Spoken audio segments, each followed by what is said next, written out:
Well, welcome to the Eternal Knowledge Festival here in the lovely Suffolk. This is Total Radio outside broadcast, and here is an example of electromagnetic motor here.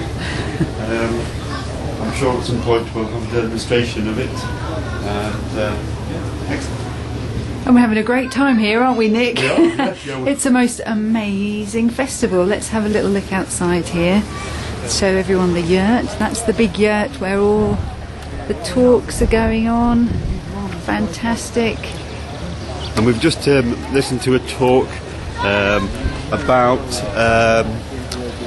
how sound and electromagnetics can be used in the cultivation of gardens and plants. And how to save the bees by putting a couple of magnets on the side of your beehives. Yes.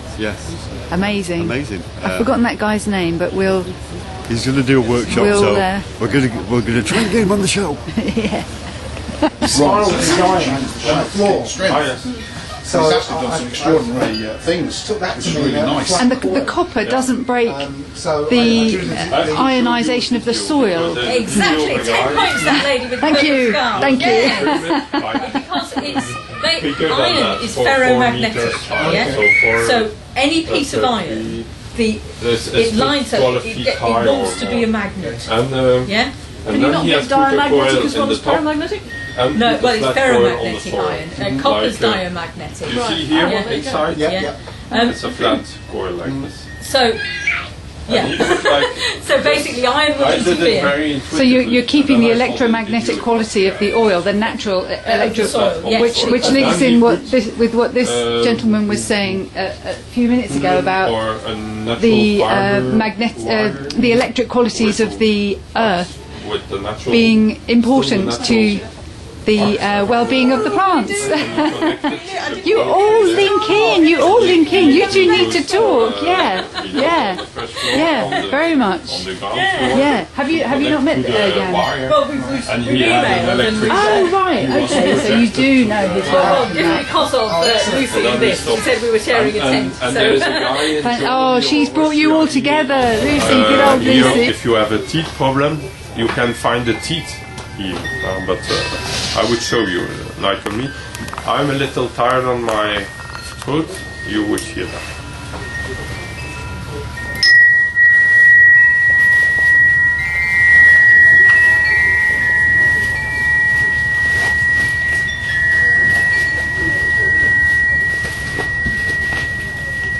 I will do it again.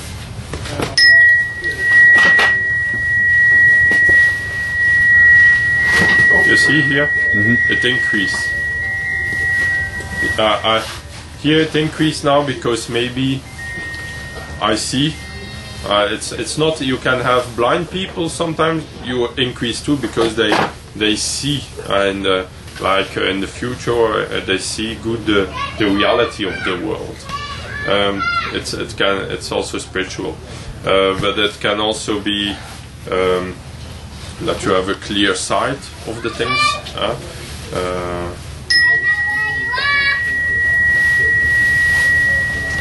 or that you think a lot in a good way, that you have a lot of thoughts, then it increases too.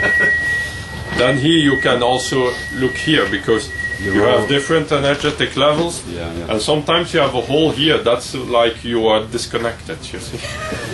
That can happen too. You hear there are different. And is this at the 432? No, that's not a frequency.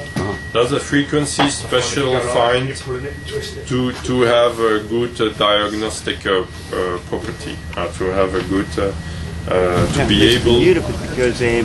The Czechs, for example, have these beautiful local beers, but they don't get exported. You have to go to the village to get it. Yeah, yeah. Same with all the true delicacies are still like that. You've actually got to go. Yes, absolutely. There's no mass production. Yeah. But the thing I like as well is that everywhere can have its own little beauties, so that you know you can grow, you can brew your own beer in your own village or town or whatever. You could grow your particular coffee beans, which are excellent. Not to say that you can't get excellent coffee beans from the village over the mountain, but that we all have our own excellence. I totally agree. We were talking about this just the other day.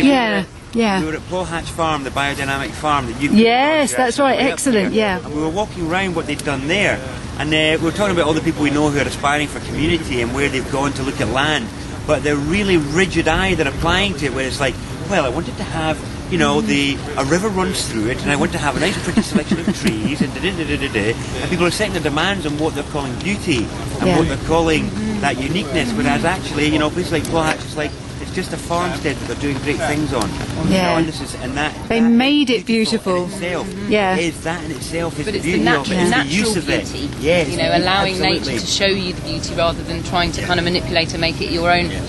I actually think that that's one of the biggest mirrors that we're facing at the minute, is to do with neglected spaces and neglected areas, and it's to do with neglected spaces inside the self. But it's only through us changing our perception of beauty in the world and what we're willing to approach and where we're willing to go, and to, again, that whole shining the light of our presence there into these neglected either urban or rural areas. It's exactly what we need to do. It's a reflection of what we've got to do inside ourselves. And I think that symbiosis is what this sort of event is part of, you know, a living experiment. Yeah. Well, thank you, Darren, for your thoughts. These are just the kind of conversations that are going on here. Thank you, Nick. Thank you, Sally. Thank you, Dave. Yeah.